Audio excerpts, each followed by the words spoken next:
गुरु पूर्ववर्ती भिडियो रे आमे माने श्री श्री बड़मां सांसारिक जीवन संबंधी किछि विशेष घटनावली शुणिथिले। आसंतु आज श्री श्री बड़मां छोटिया संसारर निखुण परिपाटी संबंध रे एवं श्री श्री ठाकुर और श्री श्री बड़मां ज्येष्ठा कन्या पूजनीय साधना दीक पितामाता प्रति अगाढ़ भक्ति और भल पाइबा संबंध रे किछि विशेष घटनावली शुणिबा।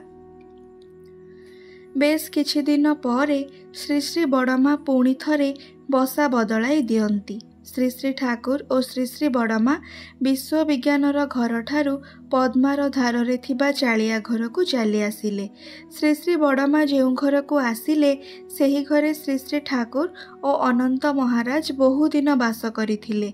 एथर पद्मार धार रे श्री श्री ठाकुरंक रहिबा पाई नूतन घर तैयारी करा होइथिला। से दिन बेला सेही घरे ही रुहंती आउ राति रे बंधर धार रे तंबू तैयारी करी सेठारे ही सुअंती। फांका जागा आउ आकाशर तारा देखिबाकू न पाइले तांकरी निद भल हुए ना।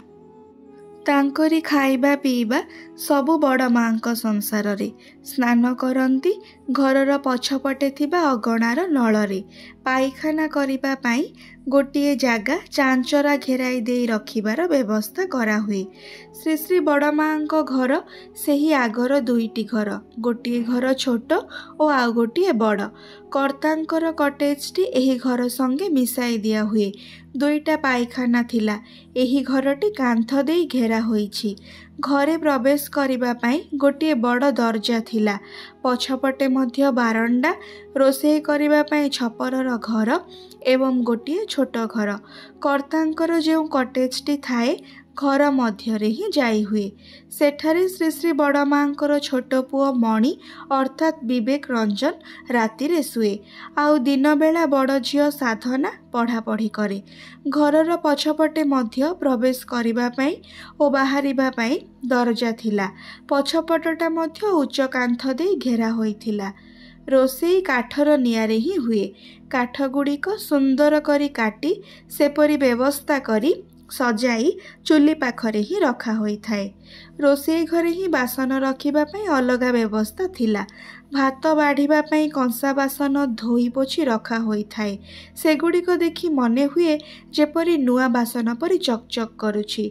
प्रयोजन मुताबक सेगुड़िक सजाई रखा होई थाए।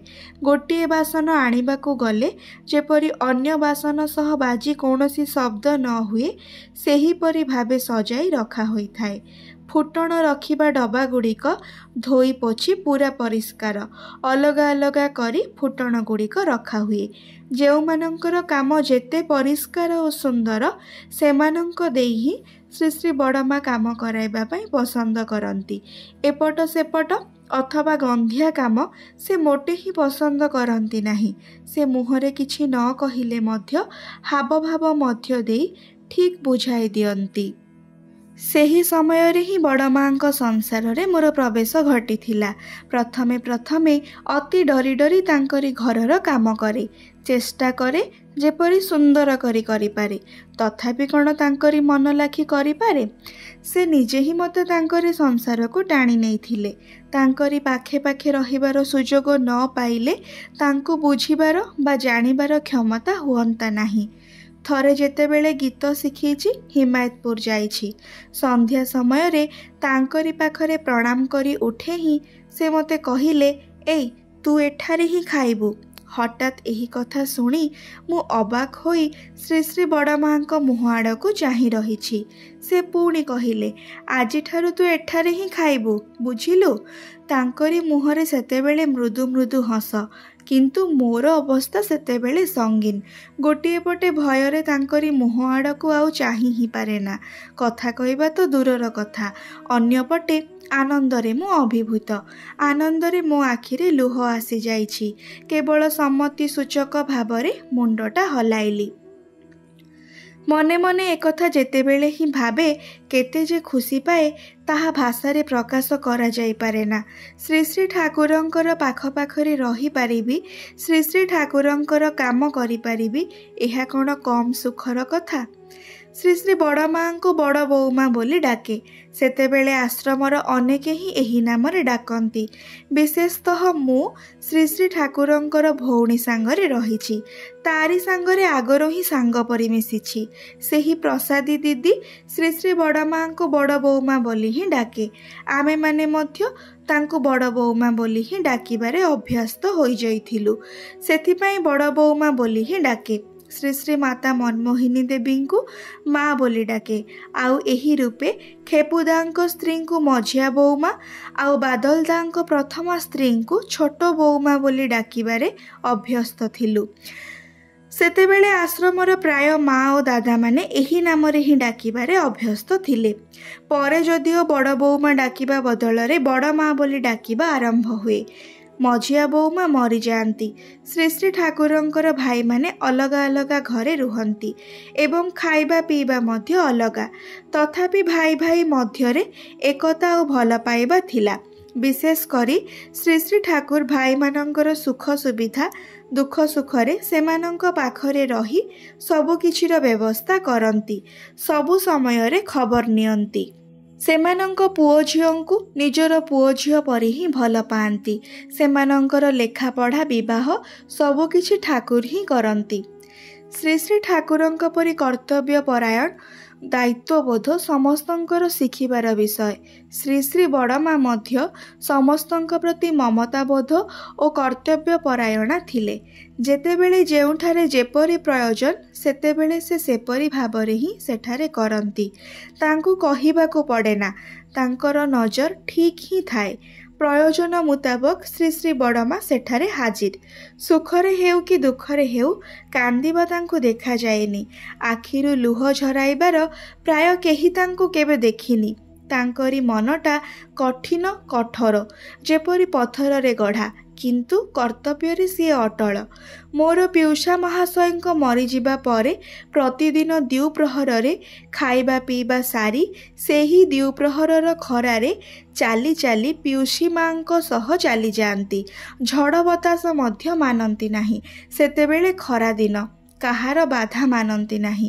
କେହି କାରଣ ପଚାରିବାକୁ ସାହସ ମଧ୍ୟ ପାଆନ୍ତି ନାହିଁ।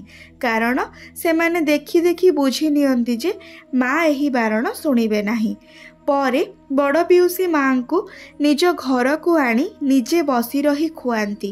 ପୁଣି ଜିଜ୍ଞାସା କରନ୍ତି, ବୋଧହୁଏ ଶେଷରେ ସାଦା କିଛି ଖାଇବାର ଅଭ୍ୟାସ ଥିବ, ମାନେ କ୍ଷୀର କି ଦହି ଖାଇବାର। ସେତେବେଳେ ହିଁ ସେ ତାହା ଖାଇବାର ବ୍ୟବସ୍ଥା କରିଦେଇଛନ୍ତି। ପ୍ରଥମରେ ଶ୍ରୀ ଶ୍ରୀ ବଡ଼ ମାଙ୍କ ଘରେ ଖାଇବା ପରଠାରୁ ଯେତେଥର କଲିକତା ଠାରୁ ହିମାୟତପୁର ଆଶ୍ରମକୁ ଯାଇଛି ଶ୍ରୀ ଶ୍ରୀ ବଡ଼ ମାଙ୍କର ସଂସାରରେ ହିଁ ଖାଇଛି। ଆଉ ସେ ମୋତେ ନିଜ ପାଖରେ ବସାଇ ମୋର ଗୀତ ଶୁଣନ୍ତି। ତାଙ୍କରି ବଡ଼ ଝିଅ ସାଧନା ମଧ୍ୟ ତାର ମା ପାଖରେ ବସି ମୋର ଗୀତ ଶୁଣେ। ମୋର ଗୀତ ତାର ଖୁବ୍ ହିଁ ପ୍ରିୟ ଥିଲା। ମୁଁ ମଧ୍ୟ ତାରି ଖୁବ୍ ହିଁ ପ୍ରିୟ ଥିଲି। ମୋର ପରମ ସୌଭାଗ୍ୟ ଶ୍ରୀ ଶ୍ରୀ ବଡ଼ ମାଙ୍କର ସବୁ ପୁଅ ଝିଅଙ୍କ ମନରେ ମୁଁ ଜାଗା ବନାଇ ପାରିଥିଲି। ସାଧନାର ମୁଁ ପ୍ରତିଦିନ ହିଁ ଚୁଟି ବାନ୍ଧି ଦିଏ। ମୋର ଚୁଟି ବାନ୍ଧିବାଟା ତାର ଖୁବ୍ ହିଁ ପସନ୍ଦ ଥିଲା। ଝିଅ ତ ନୁହଁ, ଯେପରି ଦେବୀ ଥିଲା ସେ। ତାର କଥା କହିବାକୁ ଗଲେ ତାର ବହୁ ଗୁଣର କଥା କହିବାକୁ ଇଚ୍ଛା ହୁଏ। ସାଧନାର ପ୍ରତିଟି ଆଚାର ଆଚରଣ ଚଲାବଲା କରା ଆଦର୍ଶ ସ୍ଥାନୀୟ ଅଟେ। ପିତାମାତାଙ୍କ ପ୍ରତି ଭକ୍ତି, ବିଶେଷ କରି ପିତାଙ୍କୁ ଦେବତା ପରି ପୂଜା କରିବା, ତାଙ୍କରି ପାଖ ପାଖରେ ରହିବା, ପିତାଙ୍କ ଯଥାସାଧ୍ୟ ସେବା କରିବା, ଏହା ତାରି ନିତ୍ୟ ପ୍ରୟୋଜନୀୟ କାର୍ଯ୍ୟ ଥିଲା। ପିତାଙ୍କ ଖାଇବା ସମୟରେ ଛୋଟ ବିଛଣାଟି ନେଇ ମା ପାଖରେ ବସି ମାଛି ଉଡ଼ାଇବା ତାର ଅଭ୍ୟାସ ଥିଲା। ଏସବୁ କାମ ତାକୁ ଶିଖାଇବାକୁ ପଡ଼ିନି। ଏଗୁଡ଼ିକ ଯେପରି ତାର ଜନ୍ମଗତ ଅଭ୍ୟାସ।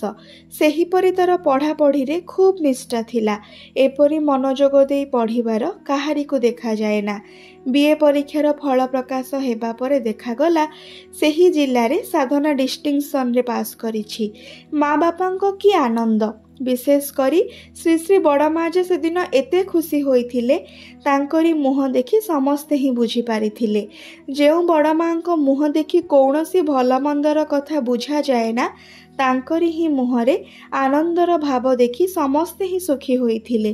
ଏହି ସାଧନା ହିଁ ପୁଣି ପ୍ରତିଦିନ ନିଜର ସମବୟସୀ ଝିଅମାନଙ୍କୁ ନେଇ श्री श्री ठाकुरଙ୍କ छवि सामने बसी विनती प्रार्थना पर फूल चंदन दे पूजा करे। सेमानंकर मंत्र थिला, मोर इष्ट मोर आदर्श आजिठारु मो जीवन तुमर वृद्धि मो वृद्धि को स्पर्श करू। तुमको प्रतिष्ठा करवा ही मो जीवनर सर्वप्रधान व्रत हेउ। नारीर नीति रे तुमे कहिछ, तुमे कल्याणी रूपे सती रूपे नारी रूपे मते मोर वैशिष्ट्य रे वर्धनशीला देखा चाह। शपथ करुछि मो जीवनर प्रतिटी मुहूर्त रे मु तुमर एही इच्छा को पूर्ण करिबा पई चेष्टा करिबी। तुमे सुस्थ और दीर्घायु हुओ। मोर जीवन मु तुमको अर्घ्य देउछि। तुमे उच्छल होई उठ पुलक जीवन जस आउ महान संवेगरे। नारी मु अमृतर अधिकारिणी। आशीर्वाद कर जेपरि एही अपुरंत अमृत देई निपीड़ित व्यथित कर्मिष्ठ आदर्श अनुप्राण नरको मु अपूर्व प्राणन स्नान रे स्नात करी तुमरी आड़को ताहाको आहुरी आगे देई पारे। तुमे मते भल पाइबार अधिकारिणी करिछ। मु मोर समस्त भल पाइबा निशेषित करी देई तुमको स्वरे तेजोदीप्ते जीवनमय देखिबाकु चाहे। तुमे एही शुभ क्षण रे आशीर्वाद कर जेपरि मु एहीपरि भाबे ही मोर चलन रे तुमको तुम इच्छा को मूर्त करी तुमर महान अभियान को अविरोध करी देई पारे। मोर अस्थि वृद्धिर परम उद्धाता मोर प्रिय परम जन्म जन्मांतरर बहु तपस्या फल तुमको पाइछु आमे। आम्भमानंक ही जीवन रे सार्थक होइछि आममानंक जन्म। धन्य होइछु कृतार्थ होइछु तुमरी चरण स्पर्श करी। जुग पर जुग तपस्या करी मध्य जहांको देवता माने मूर्त करी तोली पारि नाहांती। केते पुण्य फल रे सेई तुमको करिछि मूर्त। अरूप भगवान को करिछि मनीष भगवान। दयाल केते भाग्य आम्भमानंकर। प्रियतम आज एही शुभ क्षण रे तुमरी चरण रे केवल एही प्रार्थना आममानंकर। तुमे दीर्घायु हुओ सुस्थ हुओ सुखी हुओ तुमरी इच्छा ही पूर्ण हेउ। आउ दियो आम्भमानंकु सेही प्रेरणा जहा आममानंकु सक्षम करिदेव बंचिबा बढ़िबार अपूर्व सौरभ छिंची छिंची सपारिपार्श्विक आममानंकु तुमरी जीवन वृद्धि अनुकूल करी गढ़ी तोलिब। ओगो दरदी बंधु मोर सर्वस्व तुमे ही मोर जीवन। मु जाने तुम परी बंधु तुम परी प्रिय मोर आउ केही नाही। तुमर प्रति कर्मरे प्रतिटी भंगिरे मोर ही विश्वास दृढ़तर हुए। आशीर्वाद कर दयाल मु जेपरि मुहूर्तक पाई भी न भूले। तुमे मोर प्रेष्ठ तुमे मोर अनुकूल तुमे मोर श्रेष्ठ। तेणु प्रार्थना दासीर तुमर जीवन चिर वर्धन रे वर्धित होई उठू। तुमर वृद्धि मोर वृद्धि को स्पर्श करू। मोर नारीत्व धन्य हेउ सार्थक हेउ तुमर नारीर नीति प्रतिपालन रे। ओगो प्रिय राजाधिराज सम्राट तुमे थाओ तुमे वंच आम्भमानंक जीवन चलनार प्रति पदक्षेपरे ध्वनित होई उठू। स्वस्ति स्वस्ति स्वस्ति। दिन पर दिन एही पूजा चलीछि एही प्रार्थना ध्वनित होइछि। आस्ते आस्ते अनेक झियो माने एही पूजारे योगदान करंती। मातृ मंदिरर द्वितला घर उपरे बसी एही पूजार अनुष्ठानटी प्रतिदिन भोरु साधित हुए। पूजा पाठ परे समस्ते एकत्रित होई श्री श्री ठाकुर और परे श्री श्री बड़मां को प्रणाम करि सारी जे जहार घर को चली जाती। गोटे वर्ष पूरणांते समस्ते मिसी टंका संग्रह करी श्री श्री ठाकुरंक पाई कपड़ा और श्री श्री बड़मां पाई भल शाढ़ी किणी श्री श्री बड़मा और श्री श्री ठाकुरंक निकटरे फूल चंदन सहकारे पूजा करी सेमानंको कपड़ा देई प्रणाम करंती।